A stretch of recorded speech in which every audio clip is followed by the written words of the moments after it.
তো বন্ধুরা, আজকে ছোটন বাবুর আইবুড়ো ভাতের আয়োজন করা হয়েছে। আপনারা প্রশ্ন করবেন ছোটন বাবুটা কে। ওই জন্য বলে দিই, ছোটন হলো আমাদের কাকুর ছেলে। ওর আসল নাম হচ্ছে কিংসুক। তো কিংসুক যেহেতু ব্যাংকে চাকরি করে, তাই দিনের বেলা ওর সময় নেই। তাই আইবুড়ো খাওয়ার জন্য ওর আয়োজনটা হচ্ছে রাত্রেবেলা। মিতালি সেই দুপুরবেলা থেকে এই সব পদ রান্না করেছে। আর মটনের কালারটা মানে অসাধারণ। সমস্ত পদ মিষ্টি, ডাল, লুচি, বাসন্তী পোলাও, ৩-৪ রকমের ভাজা, আর মাংসটা তো অসাধারণ হয়েছিল। আর সঙ্গে ছিল আম, দই, আনারস, আরও নানা রকমের সবজি ছিল ২ রকম, মাছের মুড়াটা জাস্ট অসাধারণ। দারুণ হয়েছিল, দারুণ দারুণ। না খেলে কিছু বলা যাবে না।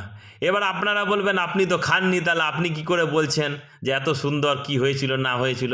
আরে আমিও খেয়েছিলাম। এই যে দেখুন, আমিও খাচ্ছি, এই দেখুন, দেখছেন? এখানে আমি সমস্ত কিছু খাবার না টেস্ট করলে তো হবে না। তো ওই জন্য আমি আগে টেস্ট করেছি। আর সঙ্গে এই যে আমার পুচুমোনাটাও টেস্ট করেছে।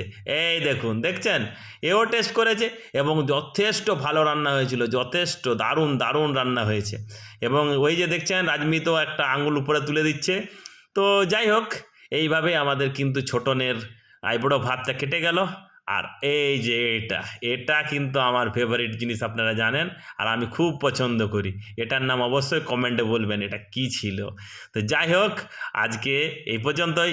অবশ্যই লাইক, শেয়ার এবং আমার সঙ্গে থাকুন।